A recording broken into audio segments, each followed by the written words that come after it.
I believe I'm the only Kennan Institute director who has not met George Kennan personally, but I have been enormously privileged to benefit from Grace's wisdom and experience as a member of our advisory council since my first day here at Kennan, and I promise that Grace's broken arm is not a result of her advisory council service. Grace has made tremendous contributions to the U.S.-Russian and U.S.-Ukrainian relationships. She spent extensive time on the ground in both countries. I can only imagine that her father would have envied and certainly respected her experiences living and working in Russia. And her book, Daughter of the Cold War, is a fascinating read. It's still Cyber Monday, by the way, so as you return home this evening, there's still time to order it as a gift for friends and family. Grace, welcome. The floor is yours.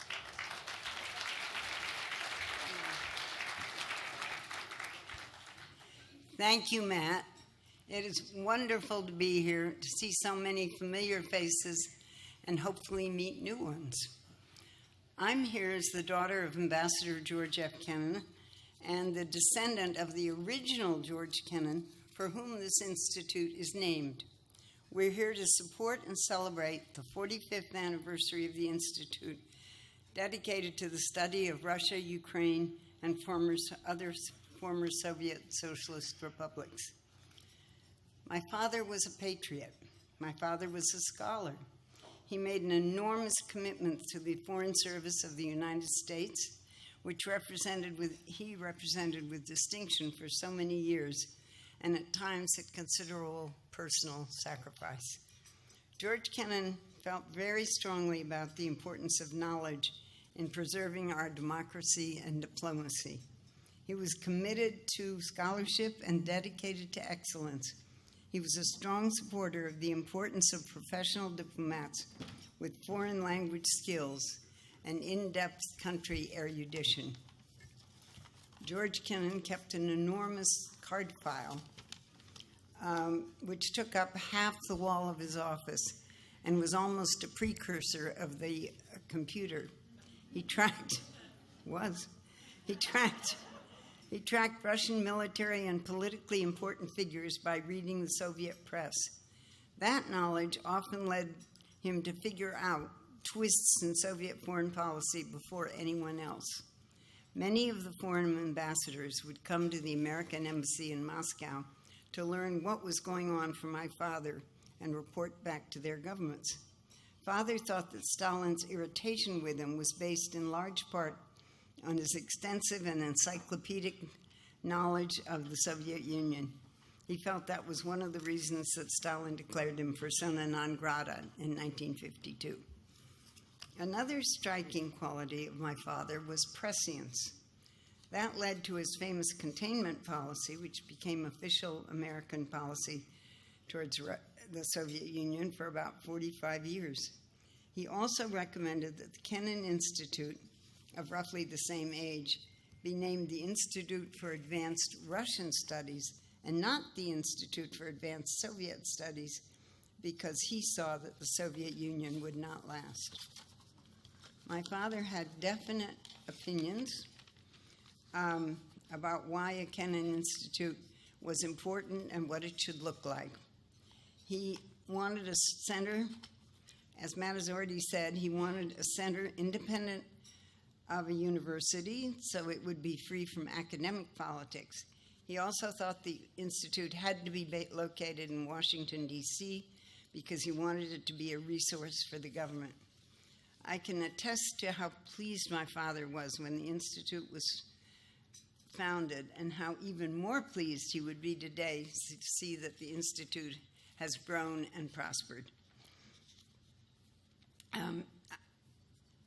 And a legacy, for him, the Institute was both a gift to scholarship and a legacy of the Kennan family's close relationship with Russia. My father was simultaneously ahead of his time and behind his time. He had an uncanny ability to see the consequences of actions and their impact on the future. He had very progressive ideas, but also held a conservative ideology. His conservative side stressed smaller governments, and despite his opposition to the war, he abhorred the 1960s. He hated the Summer of Love. But he was also ahead in many ways, too. Climate change is one example. He saw the plastic bottles polluting the ocean that we're only trying to come to grips with today. My father would have admired the energy and commitment of Greta Thunberg. As a fellow sailor, he would have found this remarkable Swedish teen's decisions to sail instead of fly to the UN right on course. My father considered that the true enemy of the people was the car. He saw a future with extreme traffic jams that plague our modern cities. My father would have preferred that we sailed rather than fly, and we did, not only for pleasure, but for business too. By the time I was 25 years old, I'd crossed the Atlantic Ocean 16 times by ship.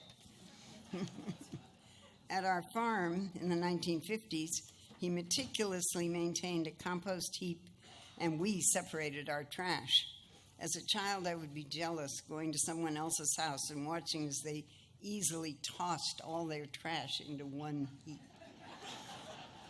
My father's conflicting traits were often at odds with each other. One day he could be very modest and at other times intellectually arrogant. His insistence that the Kennan Institute not be named after him, but named after a distant relative, his grandfather's cousin, was a sign of his modesty. But when most people assumed that the Institute was indeed named after him, he was pleased.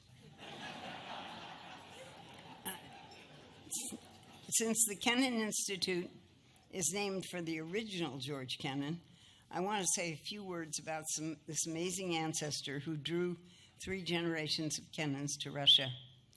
Born in 1845 into a family of modest means in Norwalk, Ohio, about which I think you're going to hear a little more later, the original George Kennan had to quit school and go to work for the telegraph company at the age of 12. This Midwestern boy without a high school education charted a course that shaped our family for generations to come. Tapping out messages to all parts of the world must have honed his curiosity about foreign travel. So when a job was advertised in 1865 surveying Siberia for a possible trans-Siberian cable for the Russian-American Telegraph Company, this 19-year-old telegraph clerk submitted his application and was accepted. He had never been out of Norwalk, but he made his way to Alaska, and in August of 1865, he boarded a steamer to Kamchatka. He spent 2 years traveling through Siberia by sleigh, by reindeer, and by skin canoe. This was before the building of the Trans-Siberian Railway, in temperatures that went down to 60 degrees below zero and very primitive conditions. He learned to speak Russian along the way. He returned to the United States and gave lectures about this trip in order to supplement his income. He, like my father, had an intense curiosity about the world he was discovering and also had an ability to keep meticulous notes and card files. George Kennan next returned to Russia in 1870 to do a pioneering trek through Dagestan and the North Caucasus, a wild mountainous region almost never traveled by Westerners. This trip led to more lectures and publications. He must have been a charismatic speaker because eventually he earned some sort of world record, giving a speech every night for 200 consecutive evenings, except Sundays, from 1890 to 1891. Like my father, they were both passionate about sharing their knowledge of Russia. Eventually, Tsar Alexander II assisted the first George Kennan on arrangements for a trip to survey penal colonies in Siberia and the exile system. This trip, taken from 1885 to 1887, totally changed George Kennan's mindset. As he visited Siberian prison settlements, he was horrified by what he saw and became a strong opponent of the Tsarist system of exile. He built a false bottom into his suitcase and risked his life carrying out the last letters of the prisoners sentenced to death because of their political views.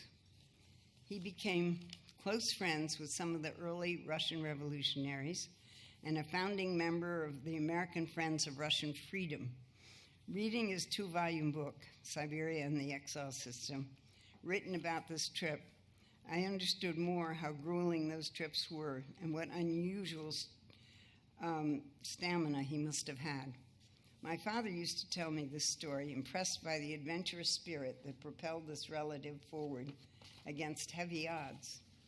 After George Kennan's book on the exile system was published, the Tsarist government, at the personal direction of the Tsar, refused to permit George Kennan back into Russia.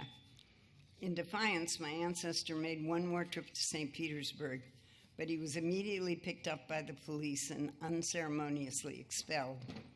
Years later, after my father had been made persona non grata, and I too had been denied a visa, he spoke to me very seriously. "Ah, you see, Grace, it's the Kennan curse." As time went on, I recovered my visa status, and work took me back to Russia again and again. I felt this strange magnetic pull. Like the Russians before me, Russia would always be intertwined with my life. When my father talked about the original George Kennan, it was clear that he felt an almost mystical connection with his great-great-great uncle. The George Kennans shared a birthday, February 16th, and for that reason my father was named after him. Both were compulsive workers and impressive researchers. My father felt that he was his spiritual heir. My father wrote in his memoirs, "I feel that I was in some way, strange way, destined to carry on as best I could the work of my distinguished and respected namesake," and he did. My father's view of containment was always more political than military. I think the main reason that he formulated this policy was because of his horror of nuclear war. He had traveled around Europe at the end of World War II and never got over the loss of human life and physical destruction caused by that conflict. His containment policy was also predicated on his gut feeling that the Soviet Union was in some strange way unnatural and thus temporary. George Kennan would be appalled at what is happening to the State Department today. The staff cuts, the resignation of senior officials, and an ambassador being recalled from a major post without reason. My father lived the first part of his professional life for the Foreign Service. He understood the art of diplomacy, the need for a thorough understanding and careful examination of culture, historical context, and intelligent and thoughtful communication. My father was committed to telling the truth without regard to political agenda or personal profit. 2 weeks ago, I accompanied Ambassador Marie Yovanovitch at her request to her testimony at the impeachment hearings. I was there not only as her friend, but also to represent my father and his love for the State Department and the Foreign Service. I was proud to do so. I'm equally proud to be associated with the Kennan Institute, its outstanding scholars, wonderful staff, and leadership. Thank you. I think we need